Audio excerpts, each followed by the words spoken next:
Hello everyone, my self Neha Thakur and आज की class में हम लोग बायोलॉजी 90 इंपॉर्टेंट टॉपिक्स इसका नेक्स्ट टॉपिक नंबर 22 देखने वाले दैट इज़ प्लास्टिड्स। आज की क्लास में भी हम लोग नीट के PYQs, एम्स के PYQs, NCERT एग्जाम्पलर और कुछ ट्रिकी MCQs जिसमें assertion based reasons, statement wise, match the followings, जितने भी नीट के रिलेवेंट MCQs आ सकते हैं वो सारे इस टॉपिक से डिस्कस करेंगे। फर्स्ट क्वेश्चन से स्टार्ट करते हैं। फर्स्ट क्वेश्चन हमको गिवन है, consider the following statement regarding the plastids. First statement given है, plastids are found in all the plants and in euglenoids. जो प्लास्टिड्स है सारे प्लांट्स सारे यूग्लिनोइड्स में प्रेजेंट रहते हैं। स्टेटमेंट एकदम करेक्ट है। नेक्स्ट स्टेटमेंट है, they are easily observed under the microscope as they are large. Plastids हमको ईजिली माइक्रोस्कोप में दिख जाते हैं क्योंकि वो बड़े रहते हैं साइज में। ये स्टेटमेंट भी NCERT में गिवन है। Based on the type of pigments, plastids can be classified into chloroplast, chromoplast and leucoplast। Pigment के हिसाब से क्लोरोप्लास्ट में पिगमेंट रहता है ग्रीन कलर का पिगमेंट, क्रोमोप्लास्ट में जो कलर गिविंग पिगमेंट्स रहते हैं वो प्रेजेंट रहते हैं और ल्यूकोप्लास्ट कलरलेस रहते हैं। तो ये स्टेटमेंट भी कैसा है, करेक्ट है। मतलब हमारा फर्स्ट सेकेंड थर्ड तीनों भी ऑप्शंस करेक्ट है। तो हमारा आंसर कौन सा हो जाएगा, डी। 1, 2 एंड 3 तीनों भी स्टेटमेंट्स कैसे हैं, करेक्ट। नेक्स्ट सेकेंड MCQ हमको गिवन है, matching type, match column 1 with column 2 regarding the stored nutrients in the leucoplast. Leucoplast के हमको 3 टाइप्स गिवन है और उसके बाद उसमें क्या स्टोर रहता है वो मैच करना है। फर्स्ट है अमाइलोप्लास्ट। अब अमाइलोप्लास्ट नाम में हमको क्या दिख रहा है, अमाइलोज। अमाइलोज क्या रहता है, एक टाइप का कार्बोहाइड्रेट या स्टार्च रहता है। तो अमाइलोज क्या स्टोर करेगा, कार्बोहाइड्रेट स्टार्च। ए का क्या आ जाएगा, 2। इलियोप्लास्ट में क्या रहता है, ऑयल या फैट रहता है। अब इसको याद कैसे रखना है, इलियोप्लास्ट इसकी स्पेलिंग में ELAIO, यहाँ से हम जब उल्टा देखेंगे यहाँ O आ रहा है, I आ रहा है और L आ रहा है। नाम में क्या दिख रहा है हमको, ऑयल दिख रहा है। तो ये क्या स्टोर करेगा, ऑयल एंड फैट। इलियोप्लास्ट का क्या आ जाएगा, 3। एल्यूरोप्लास्ट नाम से ही हमको क्या दिख रहा है, एल्यूरोन लेयर दिख रही है। मतलब एल्यूरोन किसकी लेयर रहती है, प्रोटीन की रहती है। तो ये क्या स्टोर करेगा, प्रोटीन। तो C का क्या आ जाएगा, 1। तो यहाँ पर A का 2, उसके बाद A का 2, B का 3 एंड C का 1। ऑप्शन नंबर कौन सा करेक्ट हो जाएगा हमारा, बी हमारा क्या है, correct answer. Next, choose the incorrect statement. अब हमको क्या देखना है, कौन सा स्टेटमेंट गलत है। फर्स्ट स्टेटमेंट है, in chromoplast fat soluble carotenoid pigments like carotene and xanthophylls are present. Statement एकदम करेक्ट है। Leucoplast are colourless plastids of varied shapes and size with the stored nutrients. Correct है, leucoplast colourless रहते हैं, shape भी अलग अलग रहता है, स्टोर्ड न्यूट्रिएंट्स भी अलग रहते हैं। The chloroplast contains chlorophyll, chloroplast में क्लोरोफिल रहता है। Carotenoid pigments which are responsible for trapping light energy. ये स्टेटमेंट भी एकदम करेक्ट लग रहा है। Fourth, the majority of the chloroplast of the green plants are found in bundle sheath cells of the leaves. अब यहाँ पर ये जो डी स्टेटमेंट है, क्लोरोप्लास्ट जो रहता है ग्रीन प्लांट्स में वो कौन से सेल्स में दिखता है हमको, mesophyll cell, mesophyll cells of the leaf. तो यहाँ पर बंडल शीट नहीं चाहिए था, क्या चाहिए था, मीजोफिल। ये स्टेटमेंट हमारा गलत है। ये स्टेटमेंट इंपॉर्टेंट है, याद रखना है हमेशा। जो भी क्लोरोप्लास्ट रहता है ग्रीन पार्ट्स में प्लांट के, वो कहाँ पर मिलता है हमको, कौन से सेल में मिलता है, मीजोफिल सेल्स में। Next, fourth, MCQ based statement based MCQ. Read the following statements about the chloroplast dimensions and numbers carefully. Chloroplast have variable length of 2 to 4 micrometer and width of 5 to 10 micrometer. Their number varies from 1 per cell in Chlamydomonas to 20 to 40 per cell in the mesophyll. अब जो statement number second है वो एकदम correct है। 1 पर cell क्लैमिडोमोनास में और 20 to 40 पर सेल मीजोफिल में। ये NCERT का ही डाटा है। ये स्टेटमेंट एकदम करेक्ट है। फर्स्ट स्टेटमेंट में जो लेंथ है, लेंथ रहती है 5 to 10 माइक्रोमीटर और जो विड्थ रहती है वो कितनी रहती है, 2 to 4 माइक्रोमीटर। मतलब ये जो डाटा है ये इंटरचेंज हो गया है। ये जो NCERT के डाटाज है ये सारे एक पेज पर नोट कर लेना है और उसको फ्रीक्वेंटली रिवाइज करते रहना है, क्योंकि ये जो डाटा बेस्ड क्वेश्चंस है अगर ये पता है तो हम 1 मिनट में टिक कर सकते हैं, नहीं पता है तो वो तो निगेटिव मार्किंग होती है। तो ये एक चार्ट बना लेना है, या तो कहीं पे भी एक नोटबुक में पीछे लिख लेना है और इसको रिवाइज करते रहना है। तो हमारा फर्स्ट स्टेटमेंट गलत है और सेकेंड स्टेटमेंट ट्रू है, तो हमारा आंसर कौन सा आएगा? B, only 2 is true. Next, assertion reason type.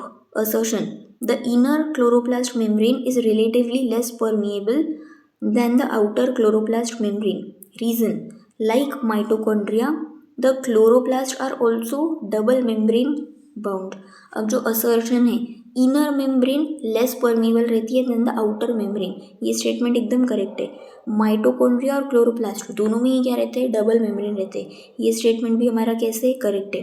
लेकिन जब हम असर्शन और रीजन बीच में बिकॉज लगाएंगे, inner chloroplast membrane is relatively less permeable than the outer chloroplast membrane because like mitochondria chloroplast are also double membrane bound, कोई relation नहीं लग रहा है, मतलब करेक्ट एक्सप्लेनेशन नहीं लग रहा है, क्योंकि रिलेटेड ही नहीं है एक दूसरे से। तो यहाँ पर ऑप्शन कौन सा आएगा? बी। कभी भी जब असर्शन रीजन में दोनों भी स्टेटमेंट्स करेक्ट रहते हैं, असर्शन रीजन दोनों भी करेक्ट रहते हैं, तो हमको क्या करना पड़ता है? बिकॉज लगा के देख लेना है। बिकॉज लगाकर अगर हमारा जो स्टेटमेंट है कुछ रिलेटेबल लग रहा है तो कौन सा ऑप्शन आएगा? ए। अगर कुछ भी एक्सप्लेनेशन ठीक नहीं लग रहा है, रिलेटेबल ही नहीं लग रहा है, तो ऑप्शन कौन सा आएगा उसका? सेकेंड। इस केस में ऑप्शन नंबर हमारा आएगा second. Question number 6, which of the following accurately describes the stroma of the chloroplast? Stroma के बारे में बताना है। It is the space enclosed by the thylakoid membrane. It is the space limited by the inner membrane of the chloroplast. It contains the green pigment chlorophyll.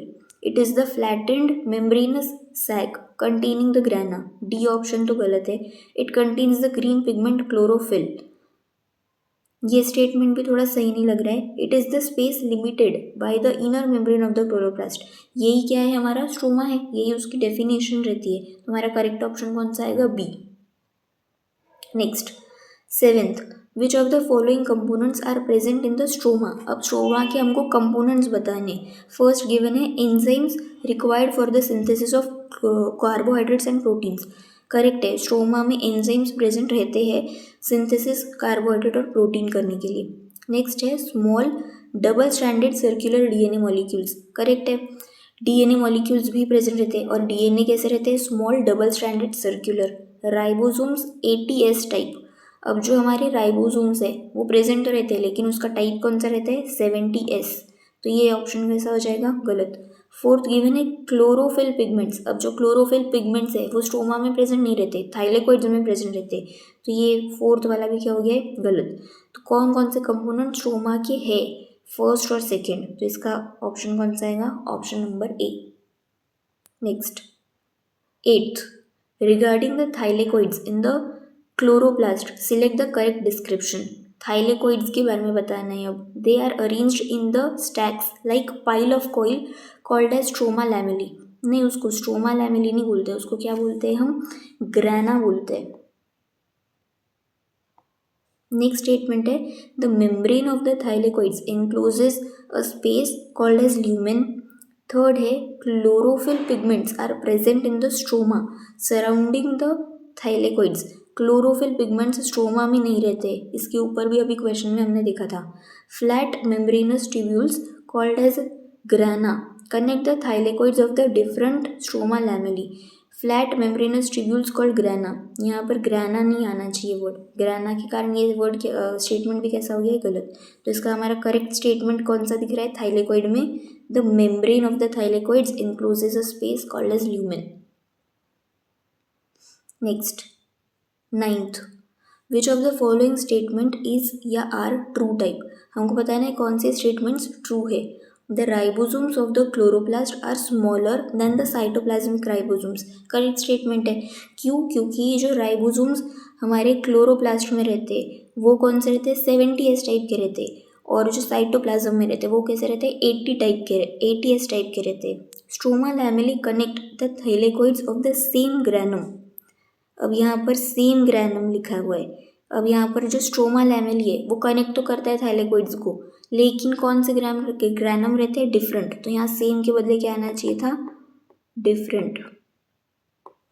Next है chloroplast can be lens shape, Oval, spherical, discoid और ribbon like. ये सारे shapes NCERT में given है।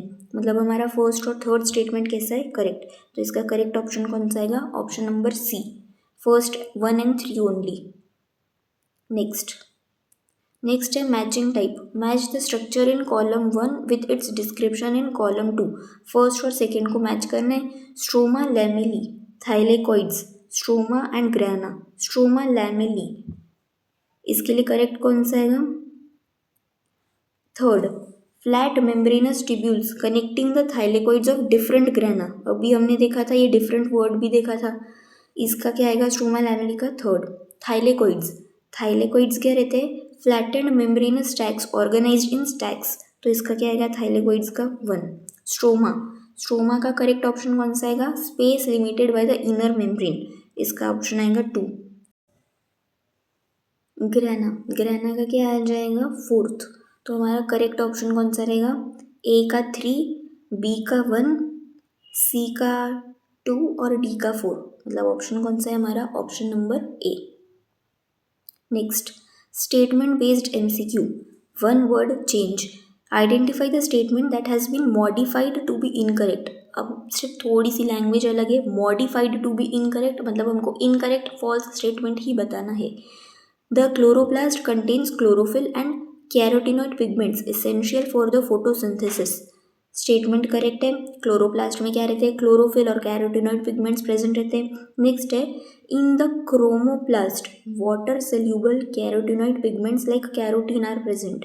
Next है, amyloplast stores carbohydrate starch, example potato. Correct है, amyloplast में हमने क्या देखा था, क्या स्टोर करता है, कार्बोहाइड्रेट, एग्जाम्पल गिवन है पोटैटो। नेक्स्ट है, plastids are found in all the plants and in nucleoids. ये स्टेटमेंट भी कैसा है, करेक्ट है। एक बार सेकेंड स्टेटमेंट वापस पढ़ते हैं। इन the chromoplast water soluble carotenoid pigments like carotene is present. अब क्रोमोप्लास्ट में कैरोटिनॉइड रहता है, कैरोटीन भी रहता है, लेकिन ये जो है वाटर सोल्यूबल नहीं रहते, ये क्या रहता है, फैट सोल्यूबल। तो ये स्टेटमेंट हमारा क्या हो गया, इनकरेक्ट। तो इसका करेक्ट ऑप्शन कौन सा आएगा, option number B. Next, assertion reason type, the part of the plant containing chromoplast appears yellow, orange और red। अब जो पार्ट है प्लांट का क्रोमोप्लास्ट के कारण येलो, ऑरेंज, रेड दिख सकता है। स्टेटमेंट करेक्ट है। Chromoplast contain fat soluble carotenoid pigments like carotene and xanthophyll. ये स्टेटमेंट भी क्या है, करेक्ट है। यहाँ पर फैट सोल्यूबल भी गिवन है, स्टेटमेंट एकदम करेक्ट है। अब एक बार बिकॉज लगा के देखते हैं। The part of the plant containing chromoplast appear yellow, orange और red because chromoplast contains fat soluble carotenoid pigments like carotene and xanthophyll. एकदम करेक्ट एक्सप्लेनेशन लग रहा है। क्यों, क्योंकि जो हमारे क्रोमोप्लास्ट है उसमें पिगमेंट है और उस पिगमेंट के कारण ही हमको क्या दिख रहा है, कलर दिख रहा है। तो ये स्टेटमेंट एकदम करेक्ट एक्सप्लेन कर रहा है असर्शन को। तो इसका ऑप्शन कौन सा आएगा, option number A. Both A and R true and R is the correct explanation of A. Next, 13th, statement based MCQ regarding the genetic material within the chloroplast. It consists of single linear DNA molecule. यहाँ पर linear DNA नहीं रहता है. It contains a small double stranded circular DNA molecules. Correct लग रहा है. It is located inside the lumen of the thylakoids.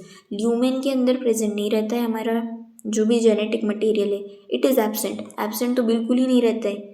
तो जो सेकेंड नंबर का है, it is the small double stranded circular DNA molecules. Small रहता है, double stranded भी रहता है और सर्कुलर भी रहता है. तो फिर ये स्टेटमेंट हमारा कैसा है, करेक्ट है. तो जो जेनेटिक मटेरियल है क्लोरोप्लास्ट का, small double stranded circular DNA molecule.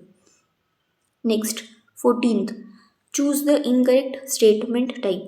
The number of chloroplast varies from 1 per cell in Chlamydomonas. Chlamydomonas क्या है, एक ग्रीन अलगी है. 1 रहती है पर सेल. और एक और डाटा हमने देखा था 20 to 40. किसके लिए देखा था, मीजोफिल के लिए देखा था. ये स्टेटमेंट क्या है, एकदम करेक्ट है. There are flat membranous tubules called as stroma lamellae connecting the thylakoid of the different grana. उसके बाद है, ये स्टेटमेंट करेक्ट है. The membrane of the thylakoid encloses a space called the matrix. अब यहाँ पर मैट्रिक्स, जो हमारा क्लोरोप्लास्ट है वहाँ मैट्रिक्स रहता ही नहीं है. मैट्रिक्स कहाँ प्रेजेंट रहता है, माइटोकॉन्ड्रिया में रहता है. यहाँ पर क्या रहता है, स्पेस. उसको हम बोलते हैं ल्यूमेन। तो यहाँ पर करेक्ट वर्ड क्या आना चाहिए था, lumen. Ribosomes are present in the stroma of chloroplast, ये करेक्ट है। हमको इनकरेक्ट पूछा था, तो यहाँ पर हमारा करेक्ट ऑप्शन कौन सा हो जाएगा, option number C. Next, single correct but tricky MCQ. Which specific phrase accurately describes the permeability of the chloroplast membrane as per the text? Permeability किसकी ज़्यादा रहती है, किसकी कम, वो बतानी है। The outer membrane is relatively less permeable, गलत है। जो inner membrane रहती है वो क्या रहती है, less permeable रहती है। तो यहाँ outer के बदले inner चाहिए था। Both the membranes are equally permeable, दोनों equally permeable नहीं रहती है। The inner membrane is relatively less permeable, correct. ये स्टेटमेंट कैसा है हमारा, करेक्ट है। ये एनसीईआरटी का फैक्ट है, जो हमारा इनर मेम्ब्रेन रहता है रिलेटिवली लेस परमेबल रहता है than outer membrane. The inner membrane is completely impermeable, ऐसा बिल्कुल भी नहीं है, कम्प्लीटली इम्परमेबल, ना आउटर है ना इनर है। ये स्टेटमेंट भी कैसा हो गया है, गलत। तो यहाँ पर हमेशा याद रखना है correct statement, inner membrane relatively is less permeable than the outer. Next है, which of the following types of plastid does not contain stored food material. First है क्रोमोप्लास्ट, सेकेंड है इलियोप्लास्ट। इलियोप्लास्ट हमने देखा था क्या स्टोर करता है, oil. Aleuroplast क्या स्टोर करता है, प्रोटीन। अमाइलोप्लास्ट क्या स्टोर करता है, carbohydrate.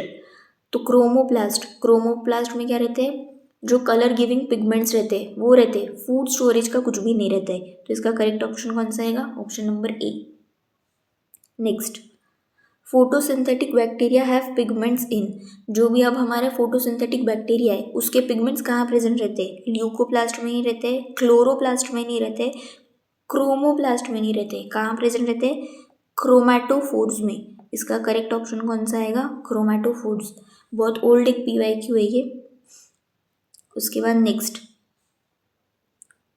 Plastid differs from the mitochondria on the basis of one of the following features. Mark the correct answer. Plastid और माइटोकॉन्ड्रिया में क्या फ़र्क है वो बताना है। Presence of 2 layers of membrane, दोनों में ही है। प्रेजेंस ऑफ राइबोसोम, दोनों में ही है। प्रेजेंस ऑफ थाइलेकोइड, अब माइटोकॉन्ड्रिया में थाइलेकोइड्स नहीं रहते। प्रेजेंस ऑफ डीएनए भी दोनों में ही रहते। तो इसका करेक्ट ऑप्शन कौन सा आएगा, प्रेजेंस ऑफ थाइलेकोइड्स। डिफरेंस पूछा था इसीलिए। अब जो नेक्स्ट टाइप के क्वेश्चन है हमारे, is there a species specific और region specific type of plastid, how does one distinguish one from the other. अब ये वाले जो क्वेश्चन है ये थेरी बेस्ड है, लेकिन एनसीईआरटी एग्जाम्पलर का क्वेश्चन है तो इसका भी कंसेप्ट हमको आना चाहिए। एनसीईआरटी एग्जाम्पलर जितने भी कंसेप्ट है बायोलॉजी के उतने एटलीस्ट हमको आने चाहिए, क्योंकि नीट में घुमा फिरा कर वहीं से क्वेश्चन आते हैं। तो इसका आंसर क्या रहेगा कि हाँ, कि जो हमारे प्लास्टिड्स रहते हैं वो स्पीशीज स्पेसिफिक भी रहते हैं और रीजन स्पेसिफिक भी रहते हैं। अब जो हमारा क्लोरोप्लास्ट रहता है, क्लोरोप्लास्ट ये कौन सा ग्रीन कलर देता है, तो ये कहाँ पर जनरली प्रेजेंट रहेगा, लीव्स में प्रेजेंट रहेगा। और कहाँ पर प्रेजेंट रहेगा, स्टेम में प्रेजेंट रहेगा। अब लीफ और स्टेम ये एक रीजन है तो ये रीजन स्पेसिफिक हो गया है। अब सपोज मैंने बोला क्रोमोप्लास्ट है, क्रोमोप्लास्ट है, कलर गिविंग है, तो कलर कहाँ से मिलता है प्लांट को, क्रोमोप्लास्ट से मिलता है। कलर किस किस को रहता है, या तो फ्रूट या तो हमारा फ्लावर, फ्रूट और फ्लावर। ये भी क्या है, रीजन स्पेसिफिक हो गया। फिर उसके बाद जो भी हमारा ल्यूकोप्लास्ट रहता है, ल्यूकोप्लास्ट क्या रहता है, कलरलेस रहता है। और ये जनरली हमको कहाँ दिखने मिल सकता है, रूट्स में मिल सकता है देखने। तो ये क्या हो गए, रीजन स्पेसिफिक हो गए। तो अगर स्टेटमेंट कभी भी पूछते हैं कि जो हमारे प्लास्टिड्स है ये हमारे रीजन स्पेसिफिक या स्पीशीज स्पेसिफिक रह सकते हैं क्या, तो उसका आंसर क्या रहेगा, येस, ट्रू। ये स्टेटमेंट कैसा रहेगा, ट्रू। क्यों, क्योंकि जो हमारे प्लास्टिड्स है अलग अलग रीजन्स में प्रेजेंट है तो वो क्या है, रीजन स्पेसिफिक है। अब सपोज मैंने बोला कि हमारा जो भी स्पीशीज़ है, ऐसी कोई स्पीशीज़ है जो सिर्फ एक पर्टिकुलर टाइम पर ही फ्लावर कर सकती है, तो उस टाइम पर ही उसको किस पिगमेंट की नीड रहेगी, क्रोमोप्लास्ट की रहेगी। तो वो स्पीशीज स्पेसिफिक भी रह सकते हैं। तो ये स्टेटमेंट करेक्ट रहेगा कि जो हमारा ल्यूकोप्लास्ट है it is species and region specific. Next question भी हमारा क्या है, थेरी बेस्ड ही है। Are the different types of plastids interchangeable हमारे जो प्लास्टिड्स है वो एक दूसरे के इसमें इंटर कन्वर्ट हो सकते हैं या नहीं। If yes give examples where they are getting converted from one type to the other. अब सपोज मैंने बोला कि हमारा एक प्लास्टिड है सपोज क्लोरोप्लास्ट और एक दूसरा प्लास्टिड है सपोज क्रोमोप्लास्ट। क्लोरोप्लास्ट क्या रहेगा? हमारा ग्रीन पिगमेंट गिविंग प्लास्टिड है और जो क्रोमोप्लास्ट है ये कौन सा है? Colour giving pigment plastid. अब सपोज मैंने बोला टमेटो है। टमेटो हमारा क्या है? एक फ्रूट है। जब वो राइप नहीं हुआ था उसकी जो पहले की स्टेज थी उसमें कौन सा कलर रहता है? ग्रीन कलर रहता है। अब वो ग्रीन कलर का है तो वो पहले उसमें कौन सा प्लास्टिड प्रेजेंट था? क्लोरोप्लास्ट प्रेजेंट था। जब जो हमारा टमेटो है, टमेटो राइप हो गया, जब वो थोड़ा सा राइपनिंग की कंडीशन की तरफ जाता है तो उसका कलर क्या होता है? चेंज होते रहता है, ग्रीन टू रेड जाता है। तो वहाँ पर कौन सा ल्यूकोप्लास्ट रहता है? क्रोमोप्लास्ट रहता है। तो ये जो पिगमेंट्स है एक दूसरे में क्या होते हैं? इंटर कन्वर्ट हो सकते हैं। यहाँ एग्जाम्पल क्या लिखेंगे? राइपनिंग ऑफ टोमेटो, ये इसका क्या है? एग्जाम्पल है। जो हमारा क्लोरोप्लास्ट है किस में कन्वर्ट हो सकता है? क्रोमोप्लास्ट में। तो अगर सिमिलरली अगर हमको स्टेटमेंट आता है कि प्लास्टिड्स कैन बी इंटरचेंजेबल या प्लास्टिड्स आर इंटरचेंजेबल, तो ये स्टेटमेंट भी कैसा हो जाएगा? करेक्ट हो जाएगा। तो ये सारे क्या थे? हमारे NCERT exemplar NEET PYQs AIIMS PYQs के क्वेश्चंस थे। अब अगर आपको इनमें से कोई भी क्वेश्चन में कुछ भी डाउट आता है तो फिर नीचे कमेंट बॉक्स में लिख सकते हैं। और इसके बाद हम लोग क्या करेंगे? नेक्स्ट टॉपिक कल से स्टार्ट करेंगे। कोई भी डाउट है तो कमेंट सेक्शन में पूछ लेना, मैं आपको रिप्लाई दे दूँगी।